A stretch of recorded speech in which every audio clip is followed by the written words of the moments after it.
ربي يسر ولا تؤسر وتمم بالخير وبك نستعين ربنا زدنا علما ربنا زدنا علما ربنا زدنا علما وعملا وألهكنا بالصالحين بسم اللہ الرحمن الرحیم. السلام علیکم. جی بچوں، یہ ہے آپ کا کیوٹی پیریڈ. تو آج ہے جی جمعرات 29 اپریل سن 2021. تو آج ہم جو پڑھیں گے وہ ہے جی سورۃ تکاثر اور سورۃ ہمزہ کے کثیر الانتخابی سوالات. تو اپنی کیوٹی کی کاپیز کھول لیں.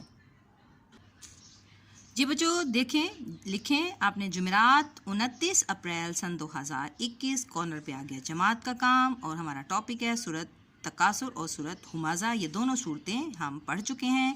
اس کا ہم نے با محاورہ بھی ترجمہ کر لیا اور لفظی ترجمہ بھی کر لیا، اور آج ہم ان دونوں کے کیا ہے کثیر الانتخابی سوالات کے جوابات کریں گے.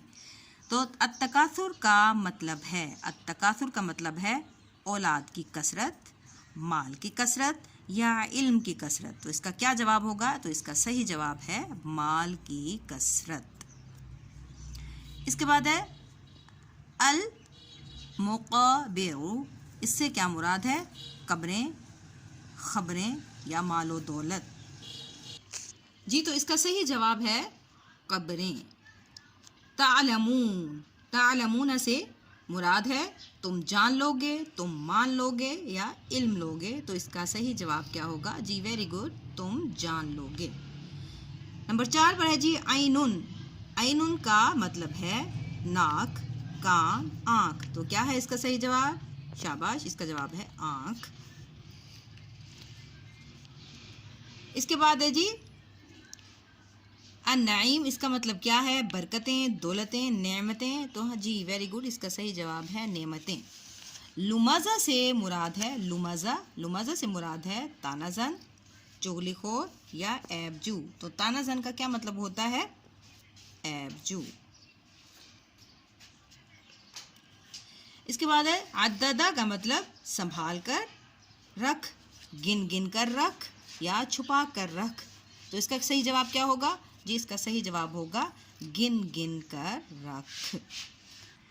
اس کے بعد ہے نمبر 8 پر ہے یحسبو کا معنی ہے وہ گمان کرتا ہے، وہ یقین کرتا ہے، وہ تلاش کرتا ہے. تو جی اس کا صحیح جواب کیا ہوگا؟ وہ گمان کرتا ہے. اب ہے جی نمبر 9 پہ نارن کا مطلب ہے. نارن کا کیا مطلب ہے انہوں نے پوچھا؟ نارن کا مطلب ہے پھول، نور یا آگ. تو اس کا صحیح جواب کیا ہوگا؟ النارن کا مطلب ہوتا ہے آگ. اس کے بعد ہے آمدن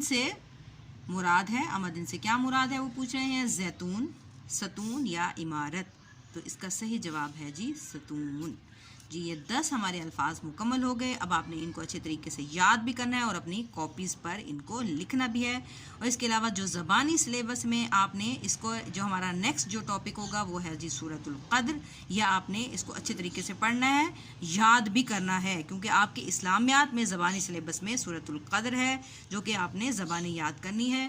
ٹھیک ہے، میں انشاءاللہ اس کو اس میں پڑھا دوں گی آپ نے اچھے طریقے سے اس کو پڑھنا ہے. کسی بڑے کے پاس بیٹھ کے اس کو پڑھیں اور اس کو زبانی یاد کریں، تاکہ ہمارا جو نیکسٹ جو ہم آئیں گے تھرسڈے کو، تو ہم نے اسی کے الفاظ معنی اور ان کے وہی کرنے کثیر جو انتخابی سوالات بھی اسی میں سے کریں گے، اور یہ آپ کا کور ہو جائے گا اسلامیات کا بھی زبانی سلیبس. ٹھیک ہے بیٹا، خوش رہیں، آباد رہیں، دعاؤں میں یاد رکھیں. Take care. اللہ حافظ.